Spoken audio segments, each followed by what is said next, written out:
Shalom.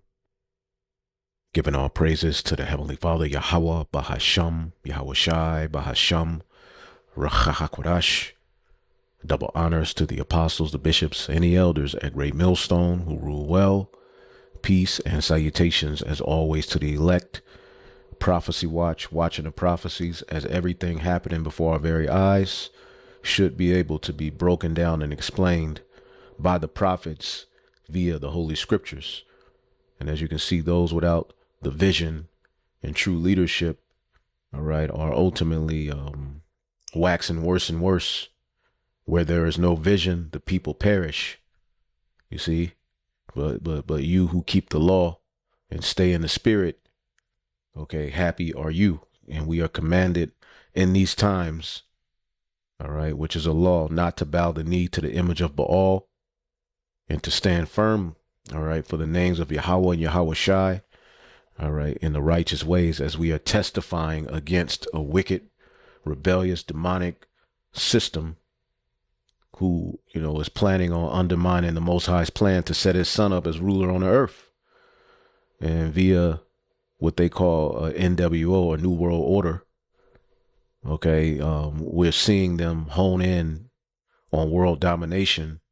We have been going into how the technocrats are systematically putting themselves in place, all right, to take over the world and implement a technocracy, which will lead to the RFID micro C-hip, which is the MOTB in the Holy Scriptures, which John the Revelator foresaw everything that we're living.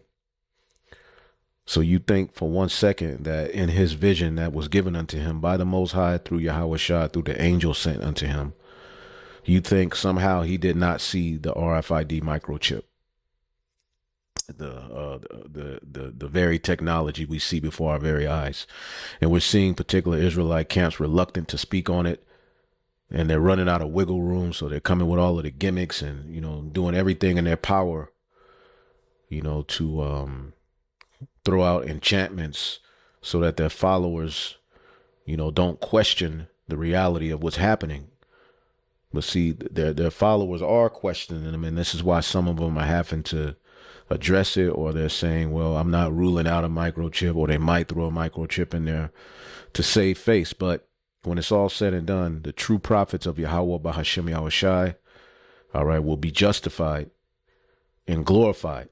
And those of you who were playing games, you know, going into these podcasts, rubbing elbows with complete Satanists and demons and thinking you're doing the will of the Lord while not warning the children of Israel of the impending doom and the crafty, subtle ways of the serpent, you see, then you're going to have blood on your hands.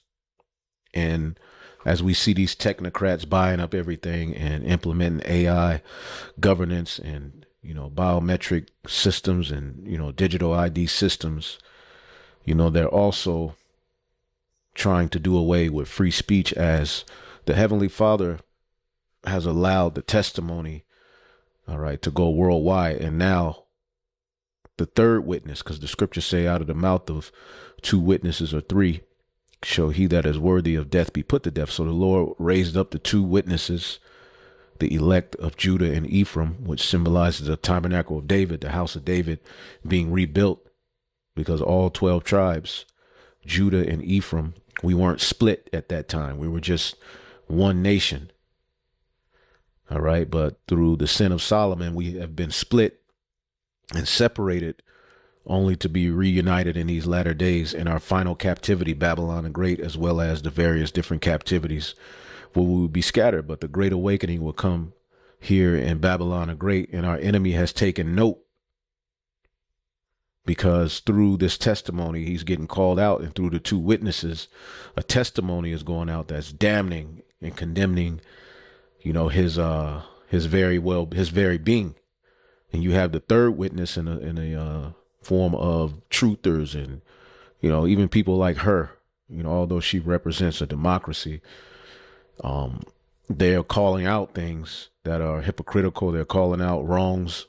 All right. But in the grand scheme of things, they're still wicked. They're still off. But the Lord is using his own tongue to fall on themselves with this, which again, this is all an aspect of prophecy, which is why it's very important that your leaders are in the spirit. Now, before we get into Esau's, waging war on free speech through, talking points like Antifa, let's get the book of Second Esdras chapter 15 and 8. It says, I will hold my tongue no more as touching their wickedness.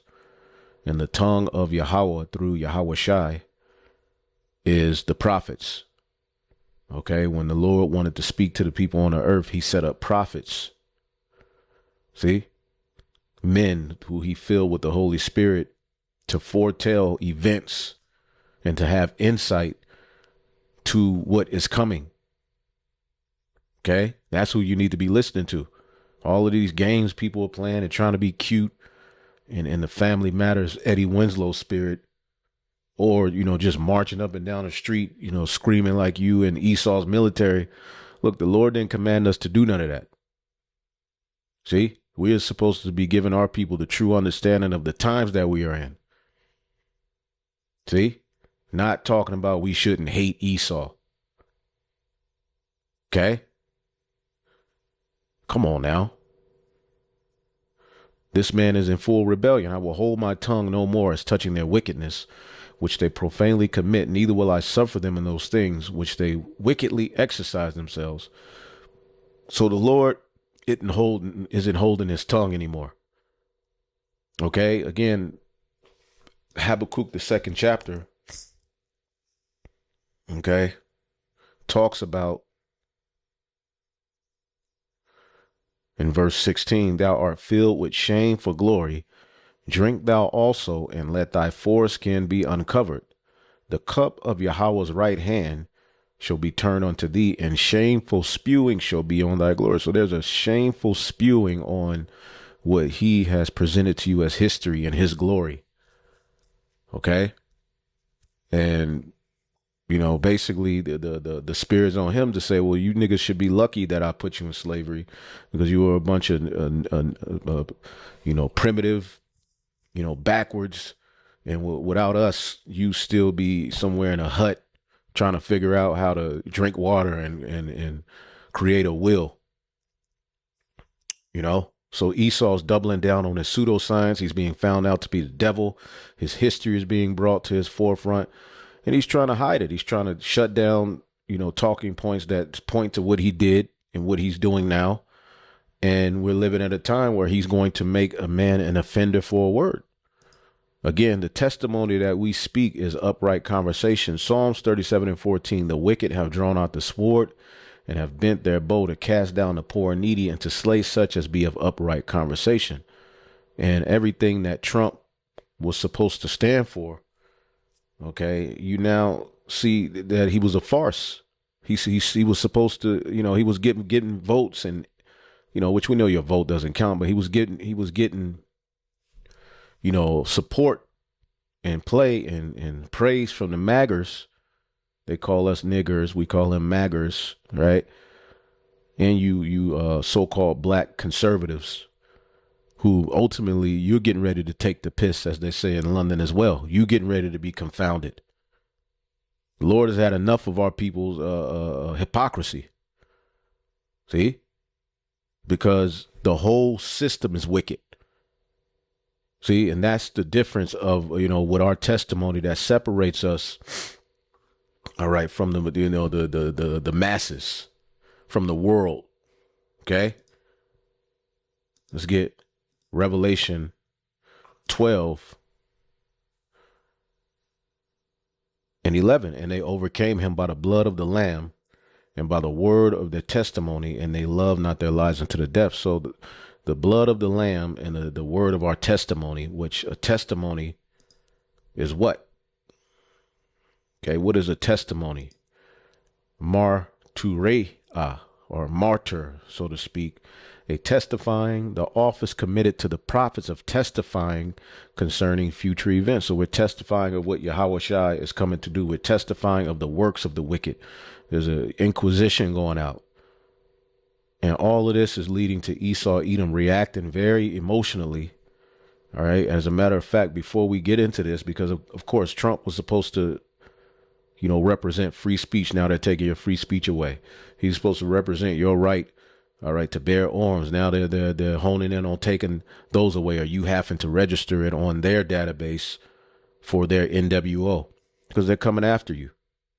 See, he was supposed to come after all of the pedophiles and get all of these big pedo rings and take the Clintons to jail for their crimes and the pizza thing, and it came to nothing. He hasn't used any of ICE to go after people who are offenders of child pedo activity. There's no war being waged on these people. They have this so-called list dangling around. No one's going to jail. Nobody's being called out. Nobody's being held accountable. Okay. So it's all enchantment. It's all, mind manipulation. Okay. And he duped you people. And now he's getting ready to wage war on you.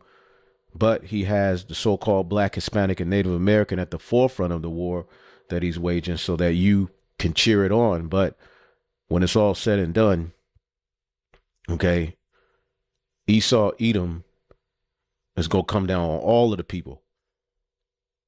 See?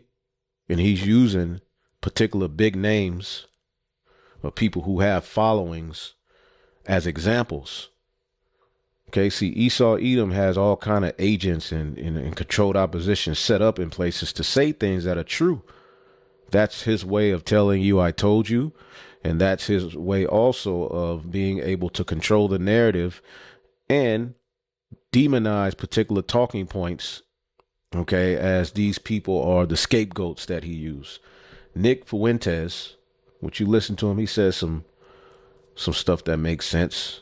But again, he's an Edomite. He's through. At the end of the day, all of these people are through. Okay. Nick Fuentes banned on Spotify after his podcast hits #1 as Israeli social media takeover accelerates. So as the technocrats are pretty much getting in position, they bought out TikTok, right? They're getting ready to get control of everything. All right. He's banned off of Spotify. Okay. Because he comes up against the small hats. All right. And I believe he's a Christian nationalist as well. Spotify has banned far-right commentator. See, you have this left-right paradigm that continues to rear its ugly head. That's pretty much the theme of everything that they're doing. It's all centered around this left-right paradigm. Okay. So Spotify banned Nick Fuentes after his first America First podcast reached a #1 spot on the platform, outranking Joe Rogan, Tucker Carlson, and Candace Owens, which all of these people are getting ready to be silenced because now you got Joe Rogan. He's even questioning some things that the small hats are doing. Tucker Carlson is questioning it. Candace Owens. And when you listen to these people, some of the points they make, are on spot on. Some of them even line up with things that we say. See? But what they're going to do is use these people as scapegoats to crush opposition and say, you can't say this, because Candace Owens herself, okay, based upon, okay, a talking point, right, a conspiracy theory, Candace Owens officially banned from Australia, okay, part of the beast system, for spreading dangerous conspiracy theories about political elite. Okay, so if you have, we're witnessing, right, what they're showing you, what this is psychologically showing you is that you can be banned from traveling for believing in a conspiracy theory or having a conspiracy theory centered around an elite or the small hat. Okay. So this is the world that's being set up before us. She also said that Macron's wife, was a man, which if you look at this thing's body, this is absolute. It's Esau Edom got to go. This is like a big, gigantic haunted house. Somebody, all you got to do is pull her up and look at her body. Look at this thing. whatever it is, built like a little boy. This is crazy work, man. This is a mess. She was supposedly his teacher, and they started dating. This is a weird, weird environment that we're living in, man. But nonetheless, okay, we're witnessing speech get crushed. Now, before I get into this video here, anti-fascism scholar flees U.S. amid Trump's Antifa fear-mongering. And we know that Donald Trump labeled Antifa a domestic terrorist group. See? Which ultimately, as they hone in on the destruction of free speech, okay, that whole talking point of Antifa is going to be used to rule out and label and accuse a whole hell of a lot of people. So let's just get into this video. All right. Anti-fascism scholar flees U.S. amid Trump's Antifa fearmonger. And we're just going to show you a few steps of where this devil is going with it as he is making a man an offender for a word. And really, he wants that testimony to be something worthy or deemed, hate speech. Okay. But he's trying to call himself a Christian at the same time. But he really wants to ban the Bible. How is he going to go about doing that? All right, it's through, mind manipulation, which they're setting up. But let's check this out. A show with the war on Antifa that the Trump administration's ratcheted up in the aftermath of the conservative activist Charlie Kirk being assassinated last month. And we told you that this guy here is better off dead, whether it's a character kill off, a literal one, whatever it is. He's better off dead than alive because they used him and what happened unto him as a means to weaponize free speech, as a means to wage war on Jake. And it's like, well, wait a minute. What did Jake have to do with that? They just used it to pretty much, light more of a fire under their ass to get this NWO set up. Okay. Yesterday, President Trump posthumously awarded the Presidential Medal of Freedom to Charlie Kirk at a ceremony in the White House Rose Garden. Trump recently signed an executive order purporting to designate Antifa as a... And if you're not tired of seeing these devils, man, then I don't know what's going on with you. Order purporting to designate Antifa as a domestic terrorist organization, even though it's not really an organization. Antifa is actually a shortening of the term anti-fascist, and is a term. It's really the term Antifa really comes from a term anti-fascist, and we always go into it.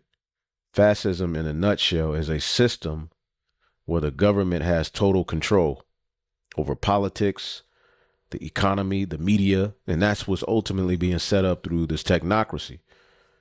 Okay. You see, but people are kicking back because it's like, well, wait a minute. You sold us a dream. You got a lot of maggers that that are divided. It says main traits of fascism: strong, one man rule. Okay, and it's really a small elite.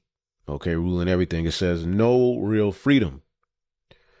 Okay, speech, press, and opposition are restricted and punished. Extreme nationalism, the nation, race, or culture, which in this case, the race is the biblical Edomites. Okay. The nation, which they hide it under, America and Jesus Christ and, Christianity, Christian nationalism, but really is white. It's Edomite supremacy. That's all it is. Okay. Extreme nationalism, the nation, race, or culture is seen as superior to others. And we told you that they were going to get back into their pseudoscience and all of that. Right? Corporate, state unity, the big business work hand in hand with the government. Okay. And as you can see, we showed you an example of how,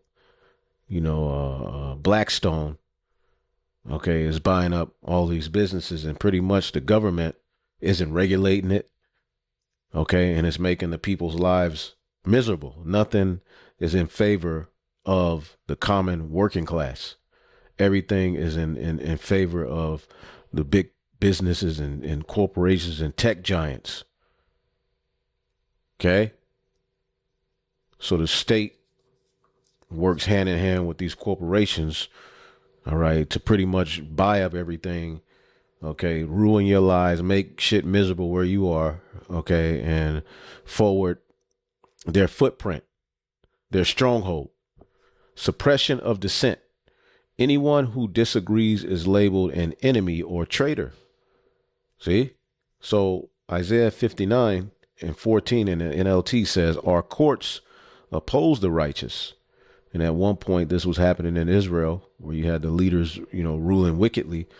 And now this is applied to the rulers of this world.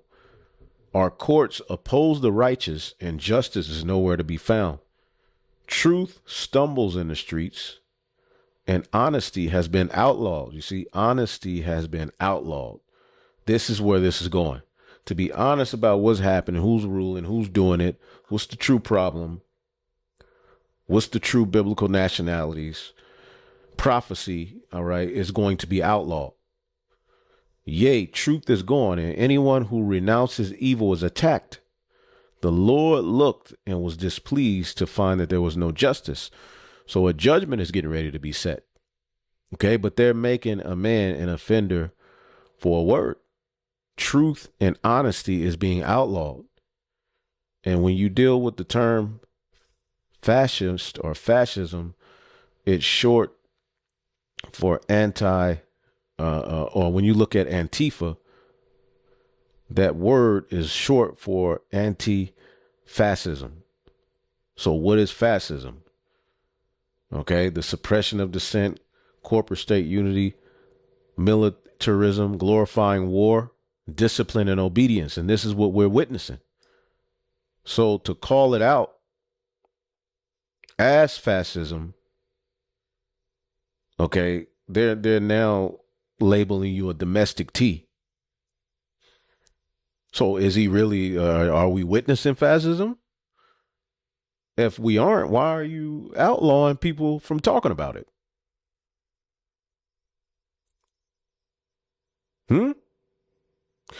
Fascism replaces God or moral truth with the state. Loyalty to the nation or leader becomes a kind of a religion. There you go. And they're going to make you bow to their image, right? And if you don't, you will be killed in the sense of separated from the system. Okay. You won't be able to fly certain places. At some point, you won't be able to fly nothing. Your podcast or whatever it will be can be, blocked off of certain platforms. Okay. And ultimately, as you can see here, State Department revokes visas of foreigners who celebrated Kirk's murder. So what are they doing? They're going online and seeing what people are saying, right? And they're saying, ultimately, we're going to revoke your visa for having a talking point against C. Kirk. So again, as you can see, C. Kirk is better off, all right, in the spirit world, or croaked, okay, than alive. Because off of his death, all right, this is the type of stuff that they're doing, all right, to systematically forward their NWO agenda, okay, and what we're witnessing, okay? That arose in Europe for the movement against the Nazis both before and after World War II. The decentralized movement in the U.S. today draws on this history. Several high-level Republicans have accused this Saturday's No King's Day protests of... And if you listen to a lot of the left, they throw out the term, Hitler, when describing Trump. So back in that time, people who were against Hitler were pretty much labeled, all right, Antifa. Okay, we have a little bit of the history here. All right. But after World War I, Europe was in political and economic chaos. Two ideologies rose: fascism, nationalist, authoritarian, pro-capitalist, which is predatory capitalist, and communism, socialism. Okay, and when you deal with a lot of the talking points of the right, they call out communism, Marxism, which deals with fighting back against the ruling class, even waging war. Okay, in their ideology, waging war, is one of the ways of getting the attention of the elites. So you see a BLM, you see particular groups, set up, to fight back or wage war in this way that they or can now use Antifa, is to say that's what you represent. Okay. This man has, the two horns like a lamb. It goes deep into this man's whole system, how he uses the left right paradigm. He uses, good versus bad or this versus that. Even in wrestling, he showed you that's what he was all about as a means to, dominate, and the elite play both sides. It says Germany in 1932, the German Communist Party founded Antifa or whatever, anti-fascist action. All right. The first official Antifa. Okay. The goal to defend the working class. Okay. And as you can see, a lot of the left policies are geared towards, so-called helping Jake. And, what was supposed to be the working class turned into the freak, the L, the G, the B, the T, the X, Y, Z, retarded people, people who are marginalized and trans and this and that. But really, it was supposed to be for the working class. But the working class has been completely ignored for the freak, right? And for the sodomite. Okay. So the whole anti-fascist was to defend the working class against the elite, hubbing everything to themselves and dominating over you and beating your ass. Okay. To defend working class neighborhoods from Nazi and fascist groups through rallies, street fights, and propaganda. You see that? And this is what we see through the left hand. Okay. It says ideology, Marxist, all right, yada, yada. They believe capitalism or predatory capitalism created fascism. All right. Where you have a group of people hoarding everything to themselves and dictating this and that. Okay. There's really no freedom in the market. It says, so destroying fascism required destroying capitalism. Okay. It says, key straits formed here, street-based resistance. You see that? Street-based resistance. Okay, it was this Antifa or anti-fascist, mindset represents street-based resistance. So the Israelites, all right, can be labeled Antifa. Anti-capitalism. All right, if you're against capitalism or predatory capitalism as well. Okay, because if you're dealing righteously, yeah, okay, capitalism could work out. Okay, if you're dealing righteously, but predatory capitalism, okay, is a whole nother war waged on people. Okay, and ultimately, you see what you see today. It says anti-nationalism. All right, and what is a nationalist? One who was about his nation, his people, his tribe. Right. It says anti-authoritarian. Okay, so they're against the NWO, so to speak. That's what this whole Antifa thing was supposed to represent. Okay, and then it goes into after World War II, after Hitler's fall, fascism and political force was largely crushed, but anti-fascist movements didn't disappear. They showed up in Western Europe. The Cold War, anarchism resurged, rejecting both capitalist and communist states as oppressive. All right. And Jake has been thrown in this 1980s to 1990s revival autonomous movements. Antifa reemerged in the 80s in Germany, Italy, and Britain as far-right nationalists began to grow again. Okay? These autonomous groups use black bloc tactics, dressing in black, moving as a unit, yada, yada, yada. Their ideology blended anarchism, opposition to, the government, corporations, the police, okay?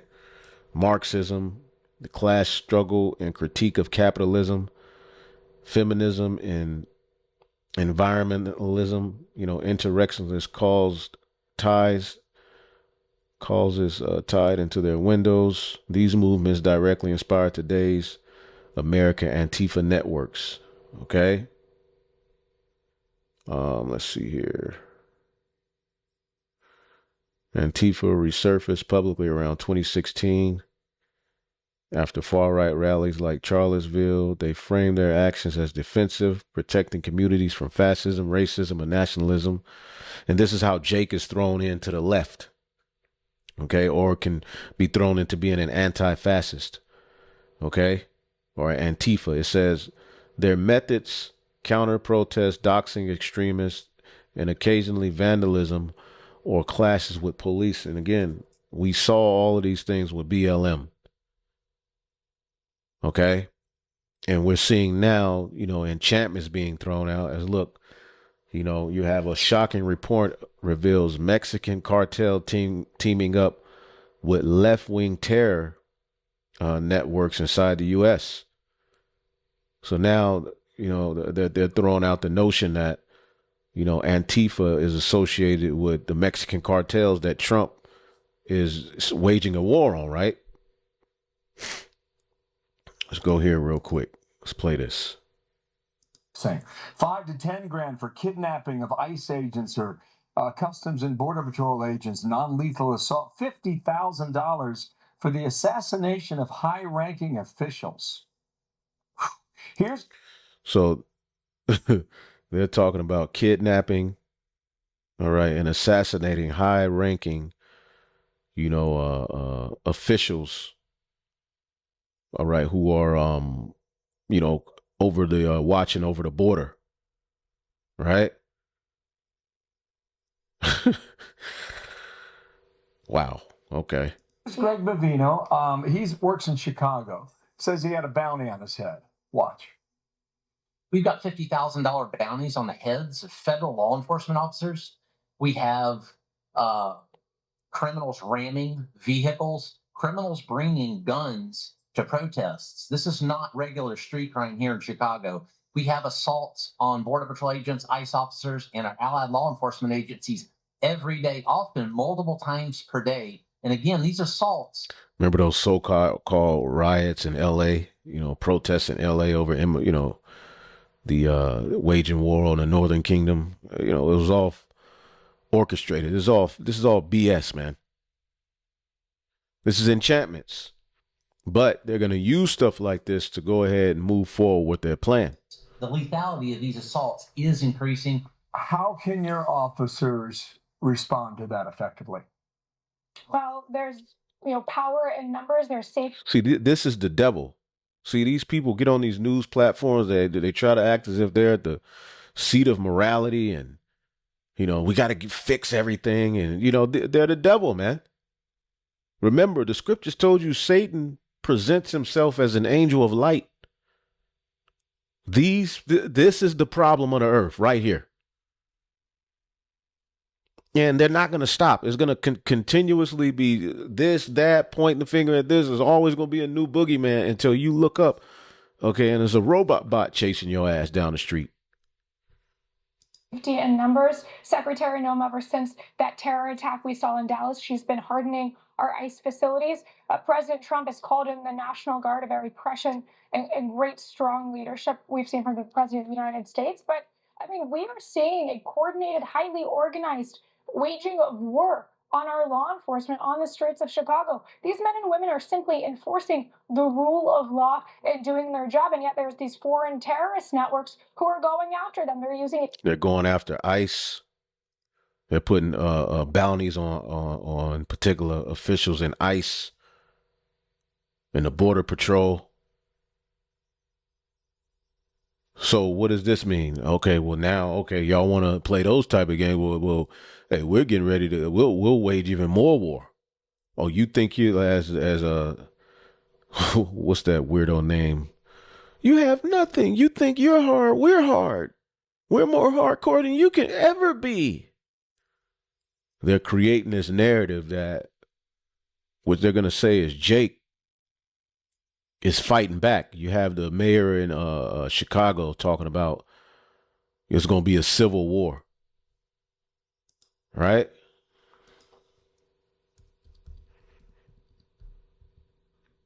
I forget his name. Chicago mayor warns violent racial civil wars coming to America. You see that? So Jake is being led into the slaughter. Hi. I know you're going to talk about the Texas Guard, Illinois Guard, but can you give us a little bit about what your next steps could be to fight that? Well, look, our corporate counsel has been in constant communication with our attorney general for several months now. And I just wanted to offer this up. A couple of years ago, I said very candidly that the right wing in this country wants a rematch of the Civil War. I want that to sit in right now because the president of the United States of America has declared war on the people of Chicago and people across America. That's right. He's more interested in giving billions of dollars to other nations while farmers in urban cities around this country are literally being destabilized. And so whether it's the legal system, whether it's through executive order, or whether it's through the brave women and men who are serving as rapid responders. We literally have people who are volunteering in this city on the southwest side, the northwest side, all over this city to make sure that we're protecting children from being separated from their families. And we're talking about volunteers who are literally putting themselves at risk of being shot and killed by the federal government. And so whether it's the legal system, whether it's our continuous struggle for liberation through organizing, and whether it's through executive action, or whether it's through law, it would be nice if we actually had lawmakers in Washington that would actually hold this president accountable.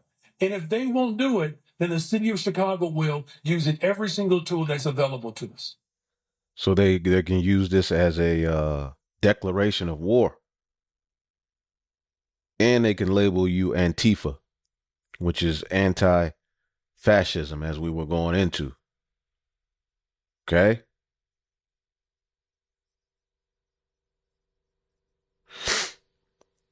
So, let's go back here.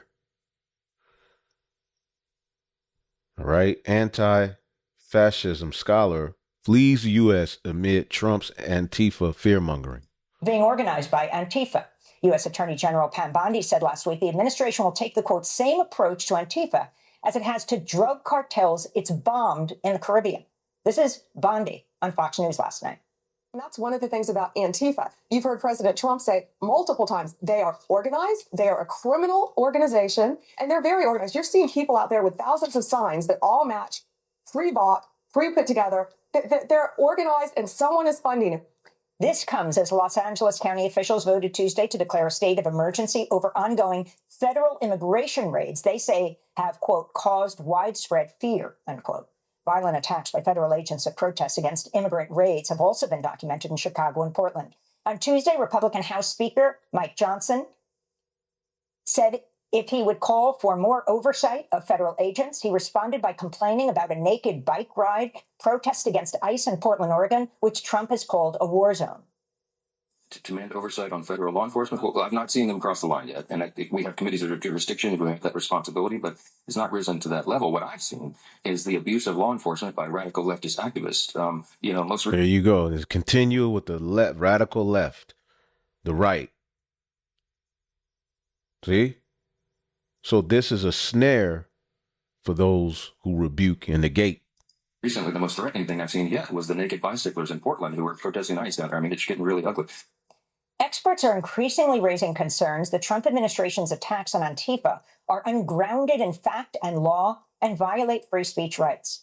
For more, we're joined by someone who knows a lot about all of this. Mark Bray is a Rutgers University history professor, author of the 2017 book Antifa, the Anti-Fascist Handbook. Last week, he was forced to leave his home in New Jersey and move to Spain with his family after receiving death threats following Trump's push to categorize the anti-fascist movement as a domestic terrorist organization. Charlie Kirk's group, Turning Point USA, had also circulated a petition labeling him Dr. Antifa and calling for him to be fired. In a remarkable development, Bray was at first blocked from flying out of the United States last week. He wrote on Blue Sky, "Someone canceled my family's flight out of the country at the last second. We got our boarding passes, we checked our bags, went through security, then at our gate reservation, disappeared. They later took another flight, and Professor Mark Bray joins us now from Spain." Thanks so much for being with us. I'm sorry you've gone through all this, Professor Bray. If you can start off by talking about why you left the country and what happened as we tried to follow what was happening to you at the airport. Right. So I published this book, Antifa, the Anti-Fascist Handbook, in 2017. I'm actually researching different historical topics now. But after Trump's executive order, a series of far-right trolls online, influencers started attacking me. I received a number of death threats. Someone published my home address on X. So I started to feel fear for the safety of my family, staying in our home.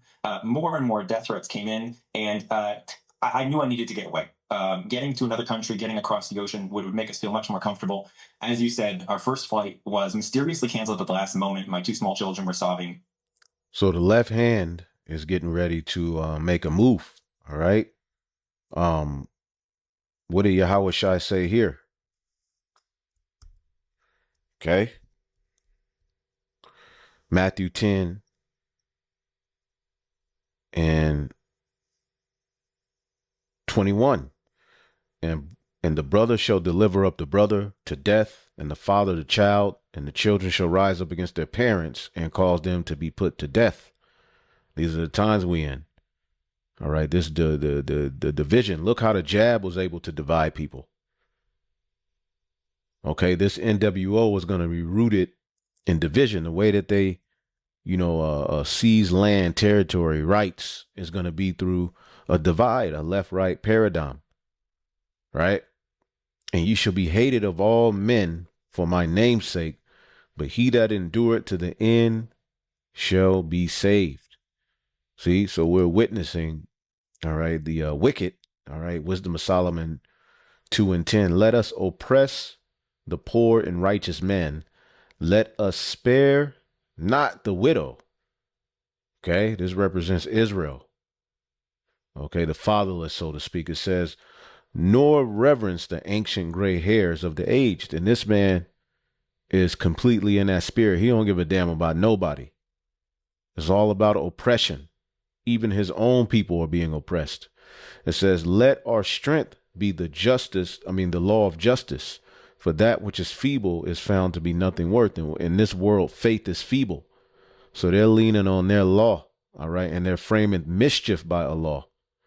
Okay, as the scriptures say in Psalms the 94th chapter, shall the throne of iniquity have fellowship with thee, which frameth mischief by law. So he's framing you, he's putting forth mischief, but he's able to now put that into law. This man is the absolute devil. All right, via things that he funds. Okay, this whole left-right paradigm is financed by the elite. And amongst them, all right, even amongst the right, you got particular, Marjorie Greene Taylor, what's his name? Tucker Carlson, that are pretty much still speaking of, being right wingers. All right. But they're just calling out particular things. And basically people are going to follow them as the next big hero, but they're still leading you towards the same goddamn, all right, solution, the NWO. Okay, you still caught up in the left-right paradigm. Okay, so they're saying, let our strength be the law of justice, for that which is feeble is found nothing worth. Therefore, let us lie and wait for the righteous, because he is not for us. Let us therefore lie and wait for the righteous, because he is not for our turn. He is clean contrary to our doings. He upbraided us with our offending the law. And this is what the righteous, we're a thorn in their side, man.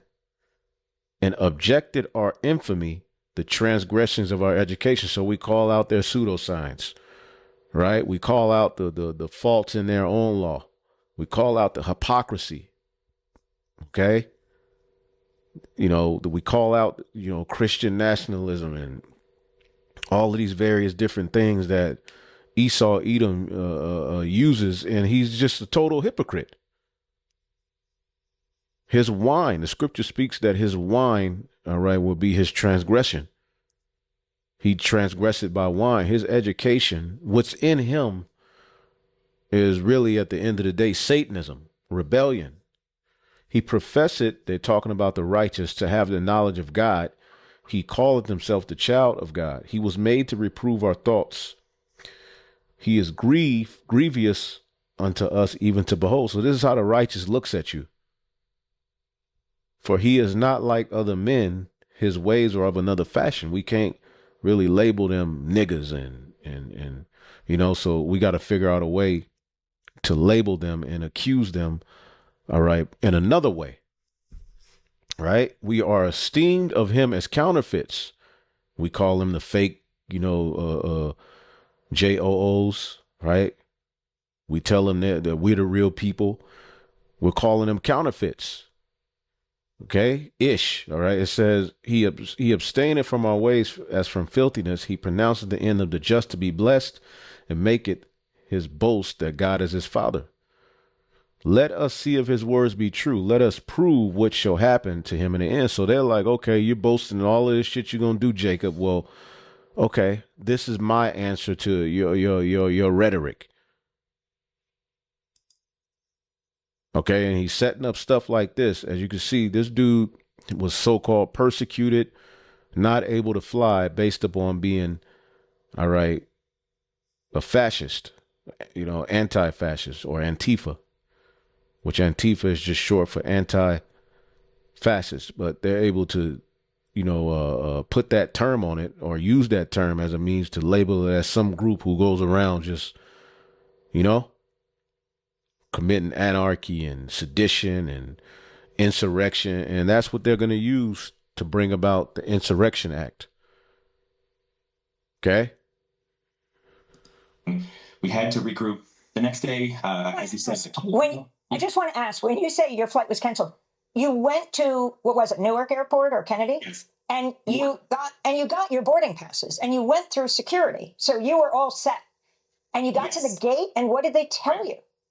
Well, there was an error. They had us step to the side to talk to the United worker at the desk. There were a series of phone calls and mumbling, and they basically said at the last moment, someone had canceled our reservation, not the whole flight, just for the four of us, for me, my wife, and our two small children. And this is around the same time that Andy Ngo and Jack Posobiec, two of the far-right provocateurs who had been harassing me online, were meeting in the White House with President Trump to discuss Antifa. I just can't believe it's a coincidence.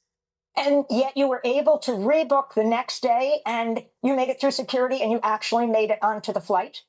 Well, this time I was stopped, searched, and interrogated by federal agents for an hour. And at one point, they took me into a side room, and my two kids saw what looked like very bad men taking me in another room. They started sobbing. So it was quite an ordeal, even the next day. But I made it out. And frankly, I'm very fearful about the potential of returning. But hopefully by next year, things will improve. I mean, this is astounding. You weren't trying to come into the United States. You were trying to leave. And you are an American citizen. Not that that should have mattered. And I'm not being charged with any crimes. If anything, I'm the victim of crimes. I wrote a book 8 years ago. I consider myself politically an anti-fascist. I detest fascism, but I'm not a member of any Antifa group. I'm a professor. I'm a dad. I'm just trying to live my life here. But of course, because the far right is trying to create a boogeyman term in Antifa to equate protest with terrorism, I got caught up in the middle of this. So to equate protest to terrorism. You see how the devil works?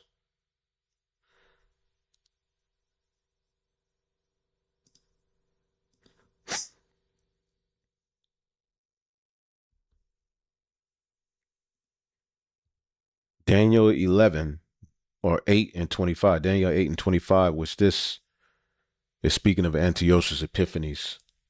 of the Greek Empire, okay, which the spirit of Antiochus is here today. Okay, he brought, a fascist agenda. Okay, it says Daniel 8:25, and through his policy he shall cause craft to prosper in his hand. He shall magnify himself in his heart. Does this not sound like what Trump, Through his policy, he shall cause craft to prosper in his hand and shall magnify himself in his heart. See? And he shall stand up against the prince of princes, but he shall be broken without hand. Okay? And these devils are going to try to fight the second coming of the Lord. But as you can see, through his policy, he's able to then cause craft to prosper in his hand. Okay? And these policies,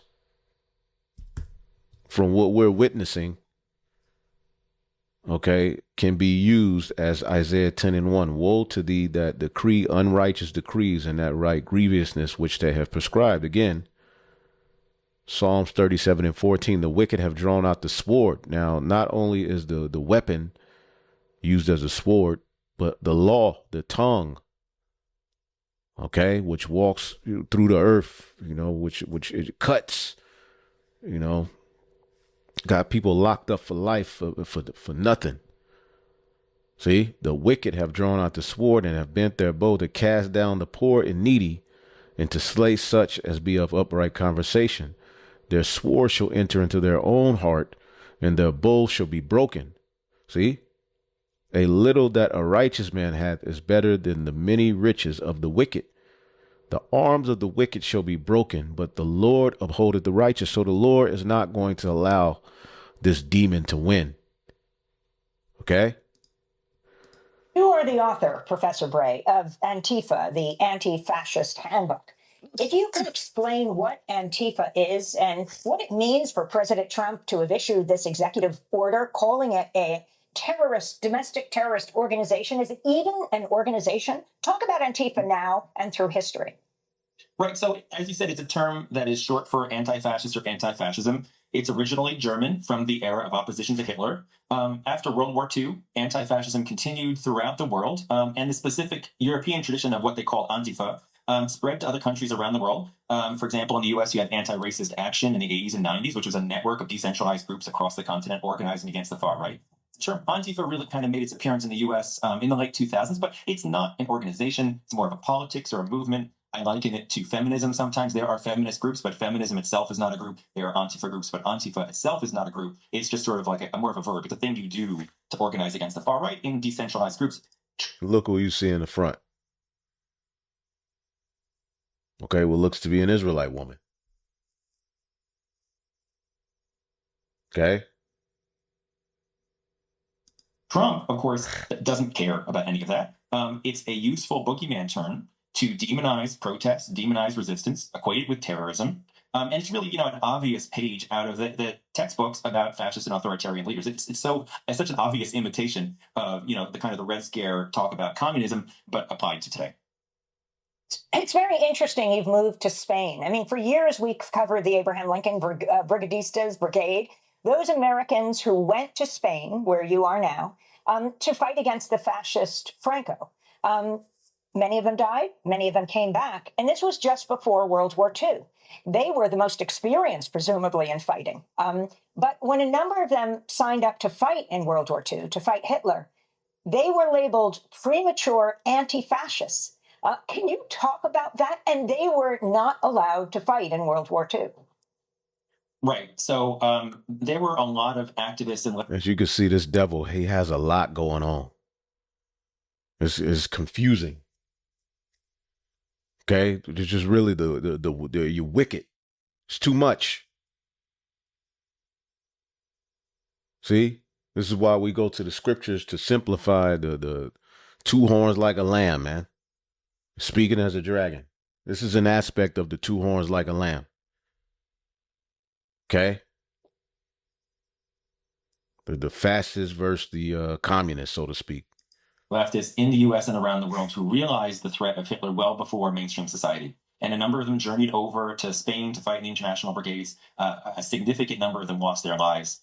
Some of them returned. They were blacklisted in the U.S. And it's also worth pointing out that a number of Spanish Civil War veterans from other countries who ended up going to France after the Spanish Civil War played important roles in the French underground. And there was a tank battalion of Spanish anarchists that were among the first to liberate Paris in 1945. It's a fascinating history. It's one that I teach a course on the Spanish Civil War.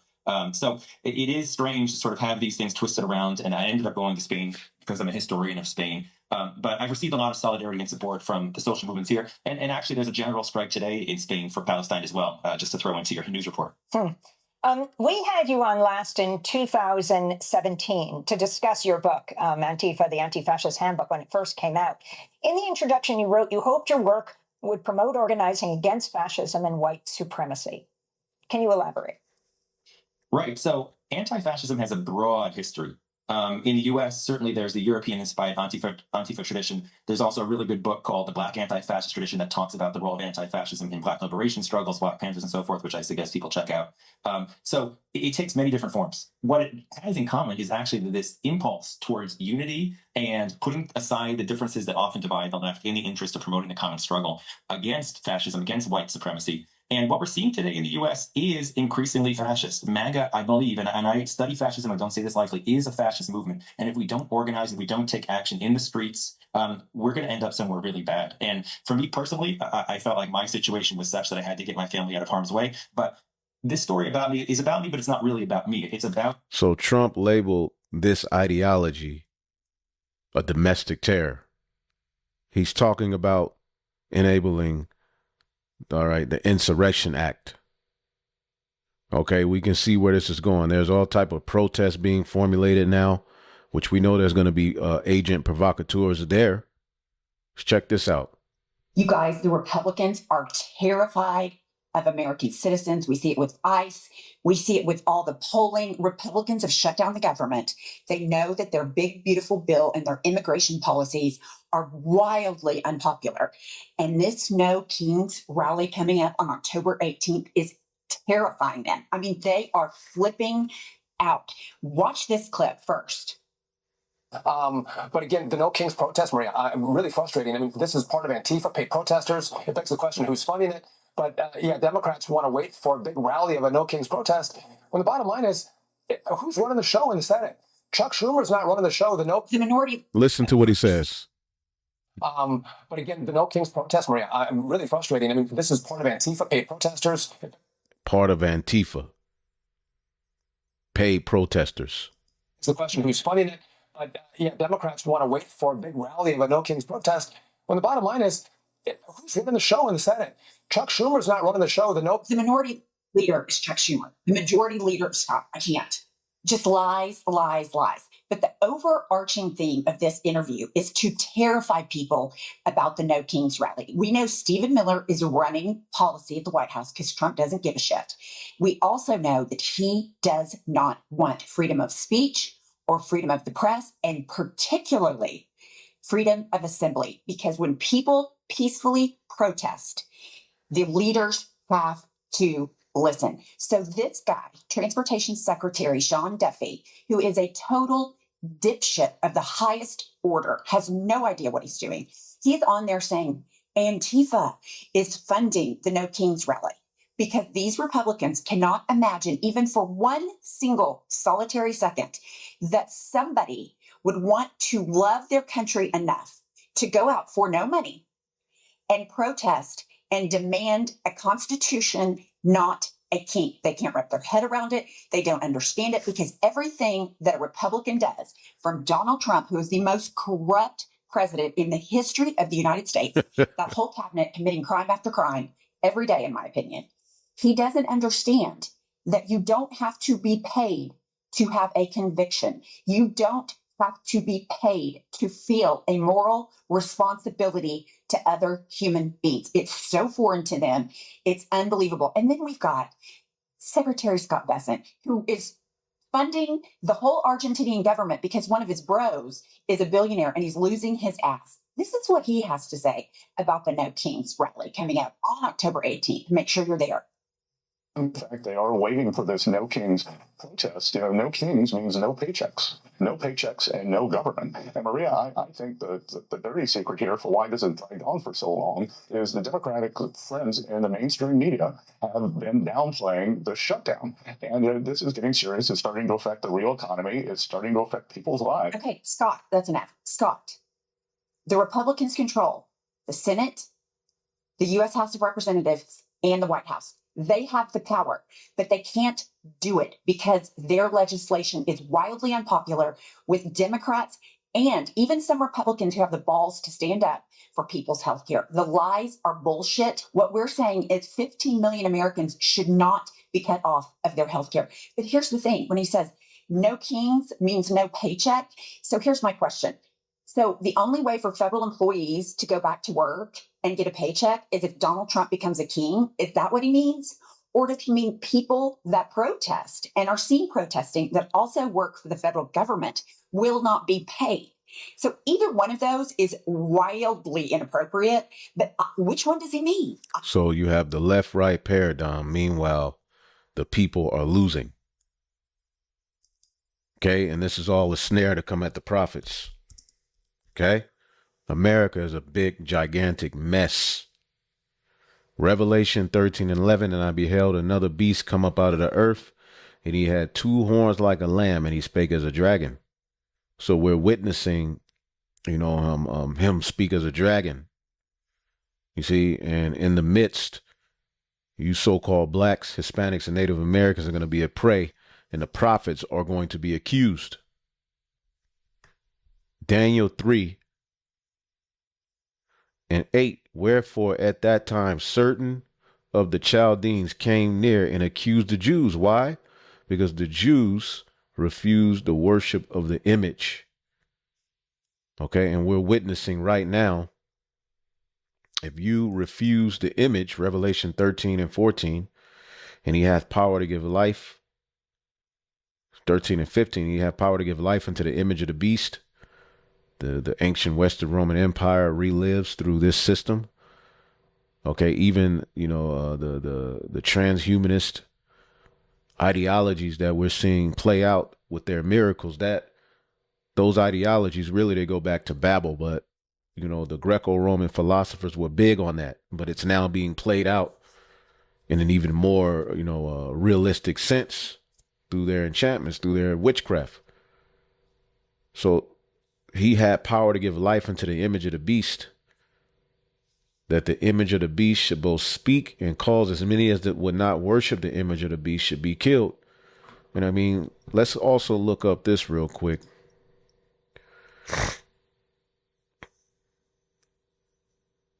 Let's see. Was there a fascism?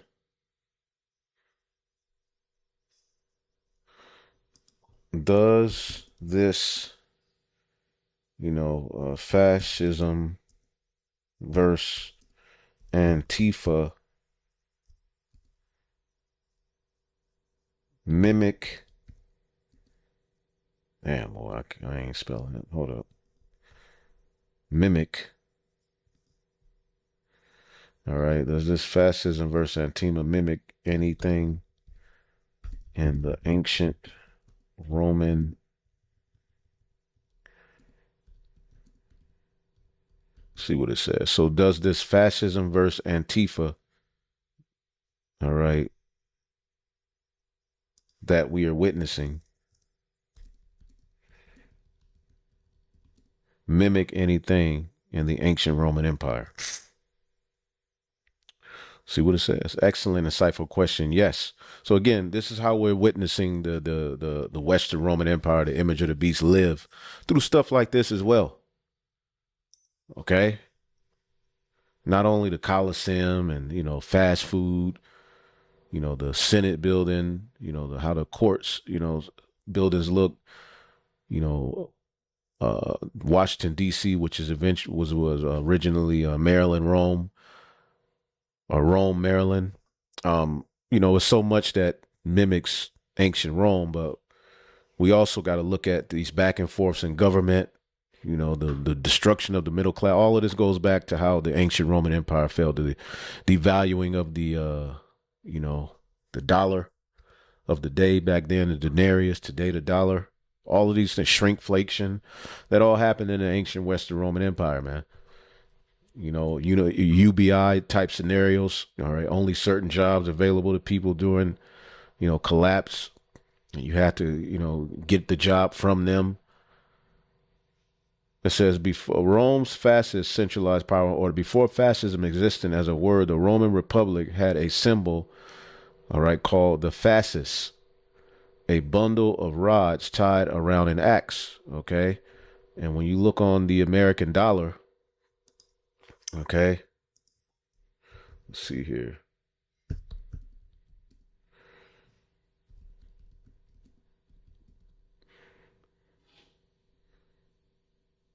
Let's see. What is it called? Hold up. Fasces. Okay.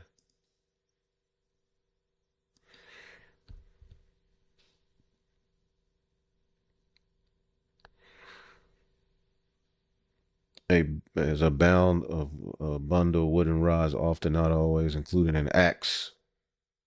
Let's see here.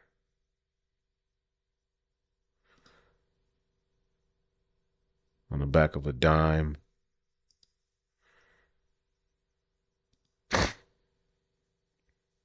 See that? That goes back to ancient Rome. Okay? So this is how the image of the beast is living. Okay? It says it represented unity through authority, strength through obedience. Okay? And in late Rome, you know, Pompey, Julius Caesar began taking extraordinary powers for the good of the Republic. They claimed Rome needed strong order to stop chaos, corruption, and riots.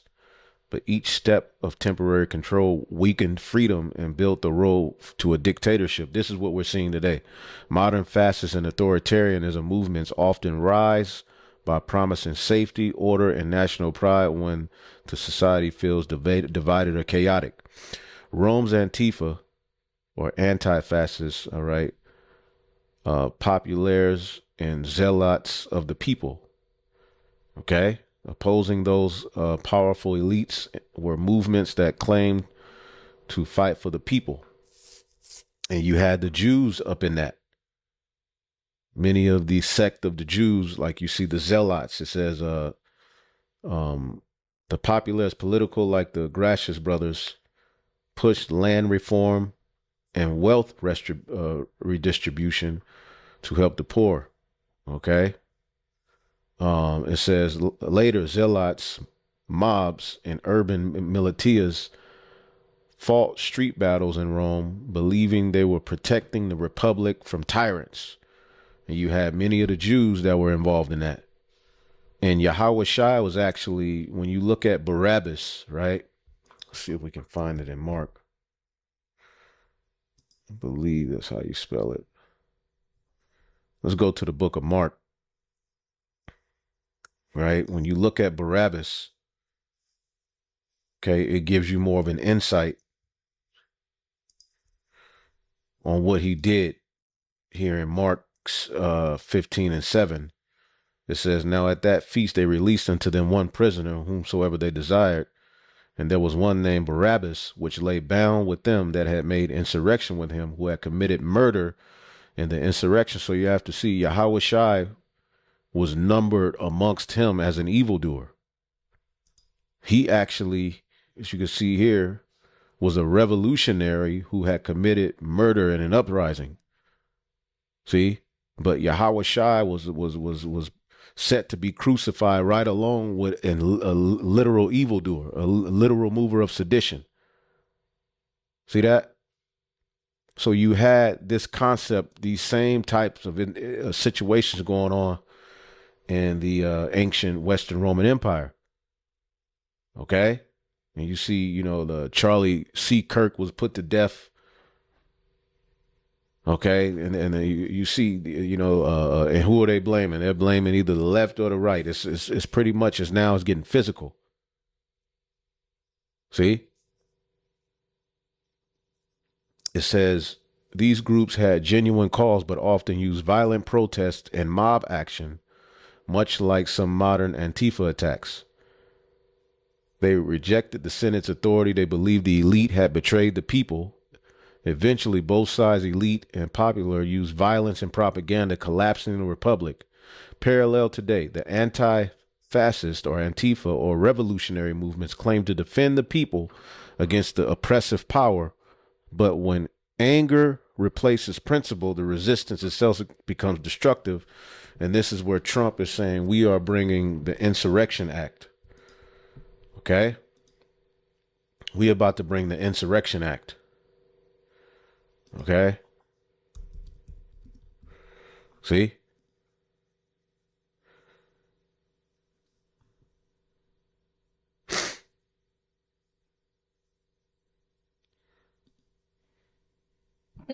Standing in your weight here is it held up? Well, the lower court said. The Insurrection Act? The lower, well, I could use it if I wanted to. I could use it. Look, that's a very simple answer. I'm allowed to use the Insurrection Act. In fact, that was on Stephanopoulos today, his Sloppodopoulos show. They asked Sloppy Chris Christie about the Insurrection Act. He said, well, if you're talking about the Insurrection Act, he's got the absolute right to use that.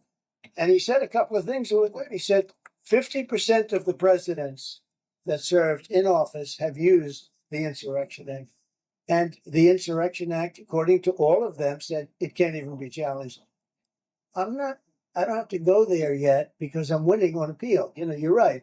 We're losing with radical left judges generally. So there you go, the left-right paradigm, but they're getting ready to justify waging war. All right, you even have talks by blue states. All right, talks of secession.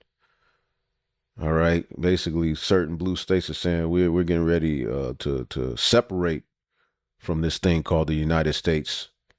All right, talks of secession by blue states rise as incidents of violent civil conflict become more common in major U.S. cities. Okay, so there's talk of a secession, just like during the Civil War.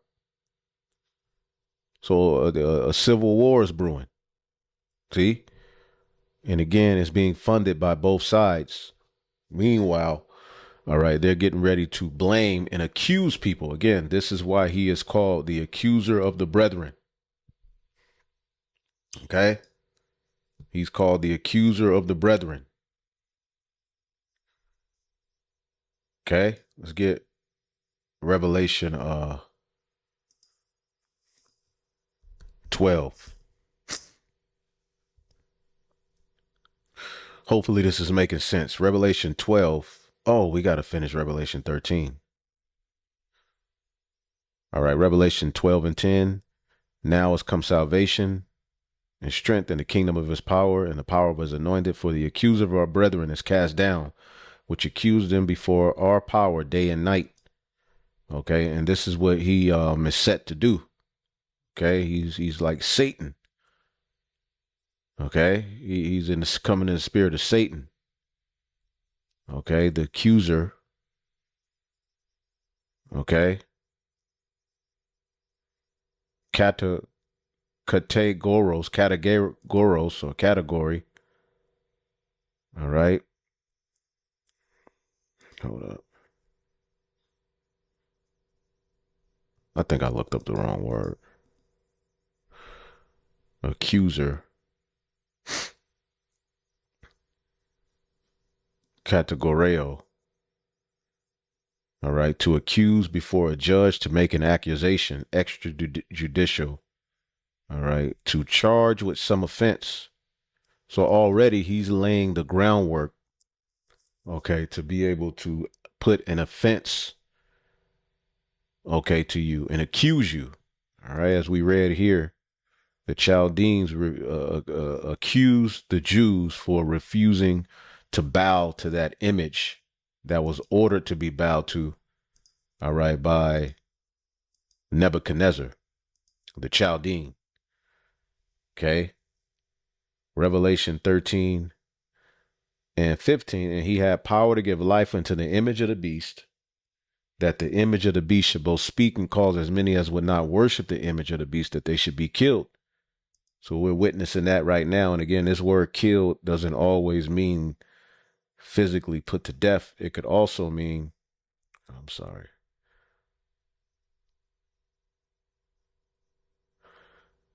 Hold up. Apo, all right, the root word, a separation, local separation, okay, separating from a whole, all right, any kind of separation, all right, from another by which the union fellowship of the two is destroyed. So the union of fellowship, separation of distance. Okay, so you're gonna be separated, killed, xed out of the system. Okay.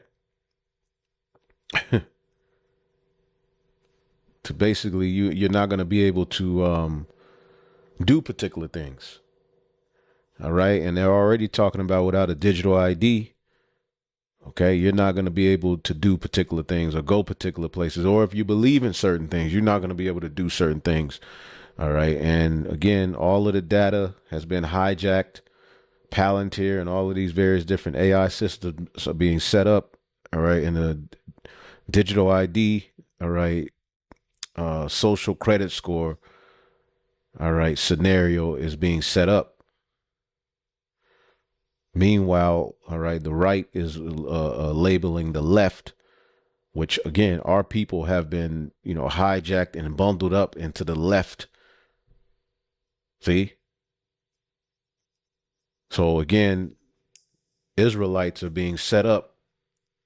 All right, as we read here, Amos 5 and 10, they'd hate him that rebuketh and negate, and they abhor him that speaketh uprightly. See?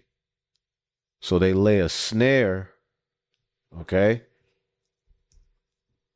They lay a snare for him, Isaiah 29 and 21, that make a man an offender for a word, okay?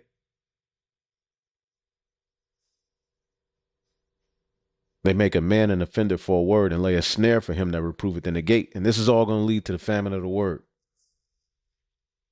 which is prophesied. Okay, it happened in times past. It's going to happen again in these days where the word of the Lord ain't going to be freely on the internet or on the streets. And lay a snare for him that reproveth in the gate. And we're witnessing a snare being laid. Meanwhile, we have to boldly stand firm. Okay, the wicked have laid snares. Okay. Psalms 119 and 10, the wicked have laid a snare for me, yet I erred not from thy precepts. So the wicked have snares all round about. Okay. All about us are snares. And the whole Antifa talking point is a snare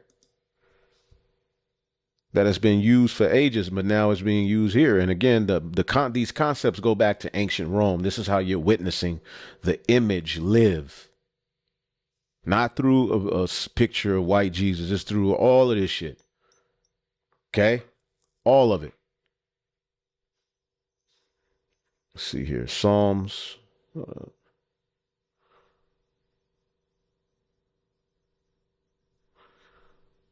Snare. Hold up. No, it's a lot of. Hold on. I'm looking for something in particular in Psalms 119.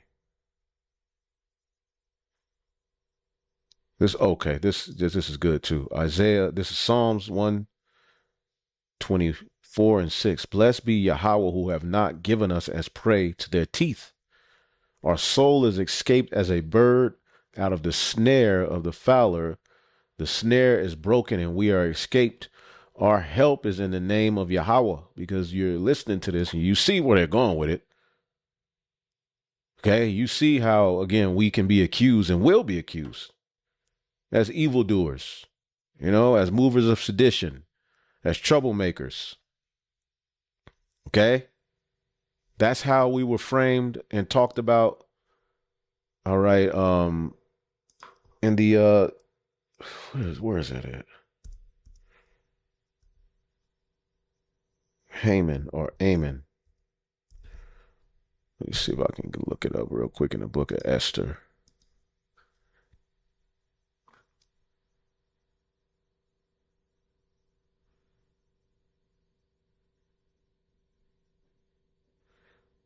believe it's in this chapter. The additions to Esther 16. This is vocab speaking about us. Hold up. This is the letter the king wrote. But it was Haman who ultimately told him this.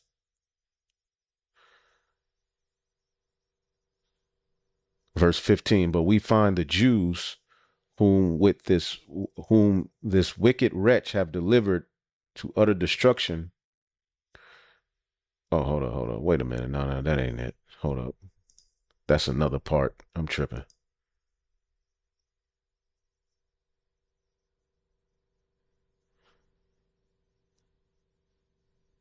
This is it.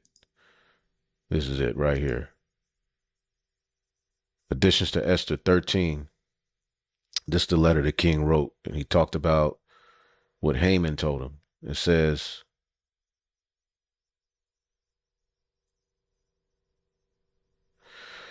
Haman declared to us, verse 4, additions to Esther 13 and 4, declared unto us that in all nations throughout the world there was scattered a certain malicious people that had laws contrary to all nations and continually despised the commandment of kings, so as the uniting of our kingdoms honorably intended by us cannot go forward. We cannot go forward with these niggas being able to do this and say this. They're rebellious. Seeing then we understand that this people alone is continually in opposition to all men. This is how vocab presents us. Okay, and the king got this. He's telling you what Haman said about the Jews. They're in opposition to all men, differing and strange in the strange matter of their laws, and evil affected to our state, working all mischief that they can, that our kingdom may not be firmly established. See?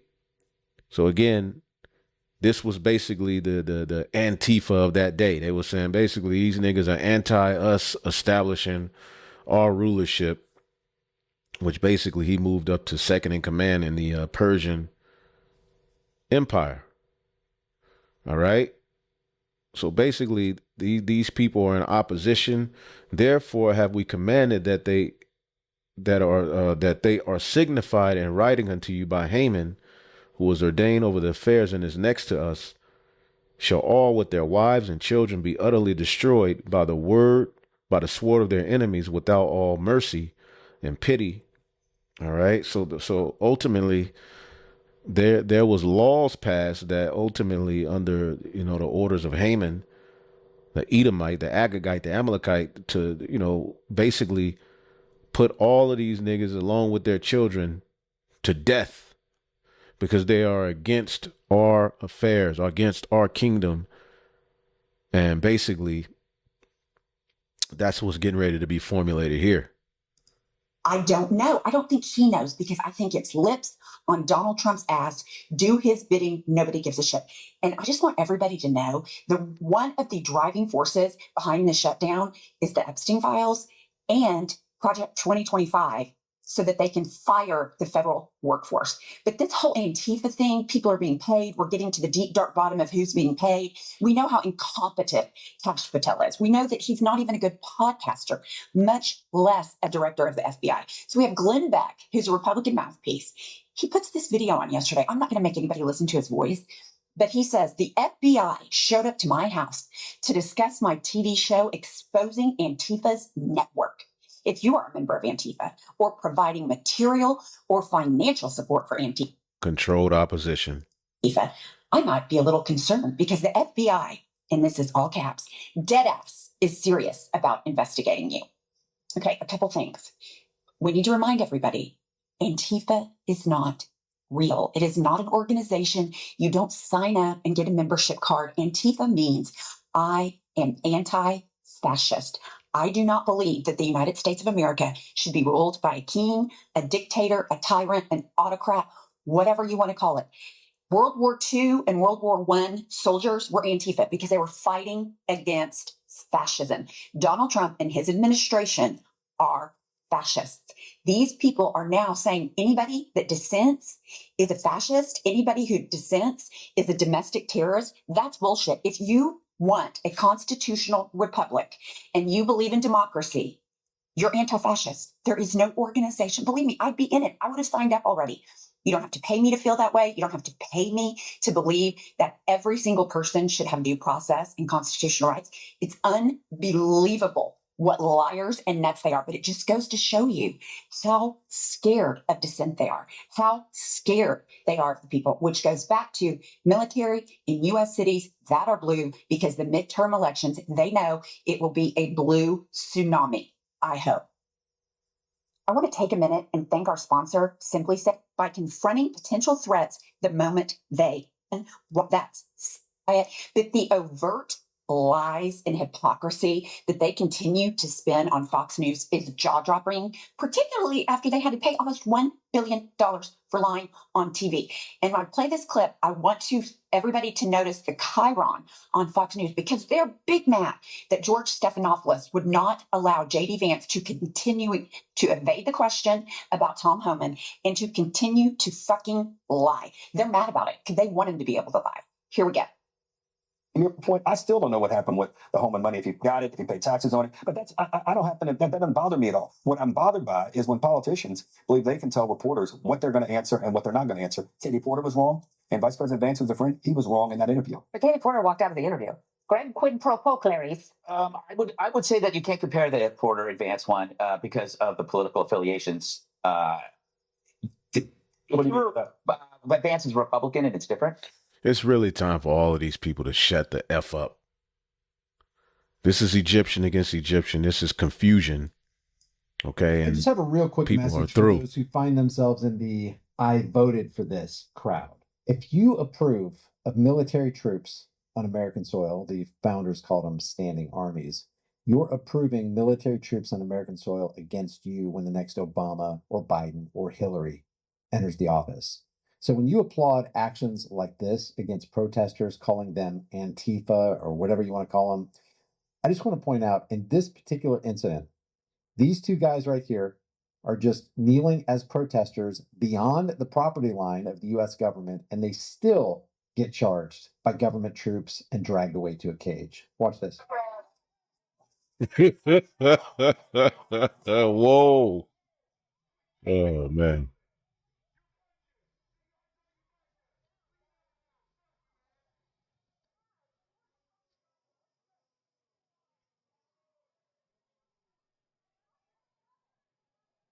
Michael?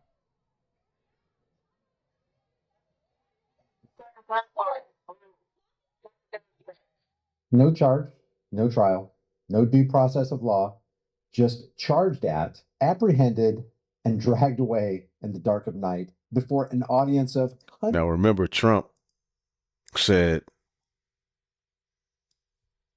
he doesn't know about due process. He don't know if people gonna have due process. Your Secretary of State says everyone who's here, citizens and non-citizens, deserve due process. Do you agree, Mr. President? I don't know. I'm not a lawyer. I don't know. Well, the Fifth Amendment says. I don't know. It might say that, but if you're talking about that, then we'd have to have 1 million or 2 million or 3 million trials.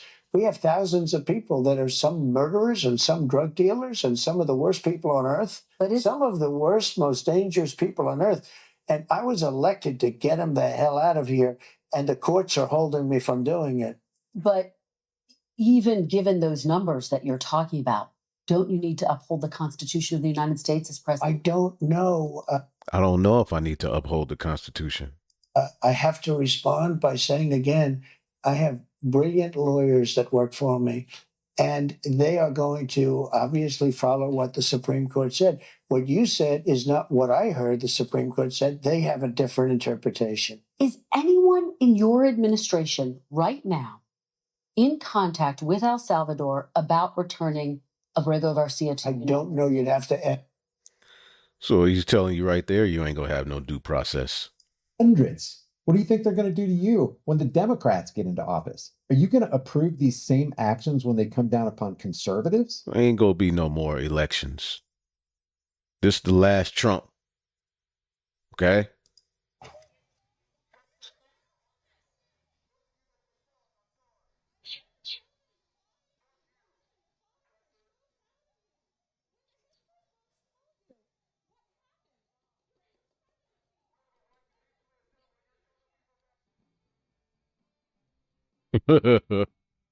Oh man.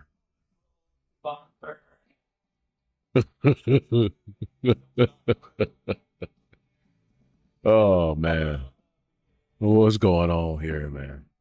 By the way, this isn't AI. This is real. This guy is really singing this, and these people are serious. Everyone help it right. Woo. It's like you're not whole city. Throughout this land is saving song. That's the chosen people right there. That's Judah. Israel is saving lives. Oh man. Sheesh. I don't.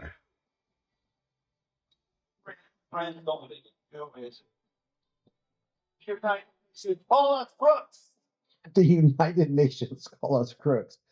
And they do. And you know it's bad when the corrupt crooks in the United Nations are calling Israel crooks. But Donald Trump claims it's all Israel. Just as it says in all the holy books.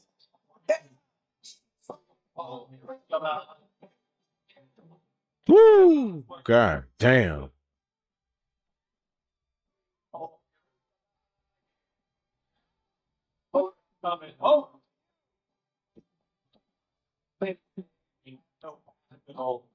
God damn.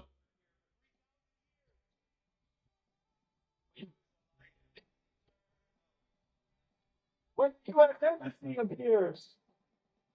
I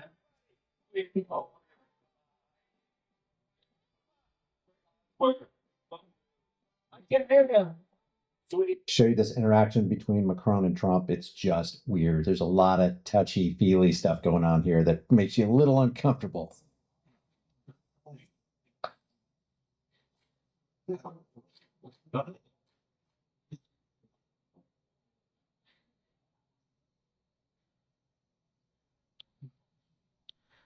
Boy, this is too much. The Edomite got a lot going on, man. You know. But I just wanted to get into that, man. You know, I'm gonna leave it there. You know, hopefully I'll Oh man. God damn, man. Woo. This gotta be the end, man. You know, through the spirit. Shalom.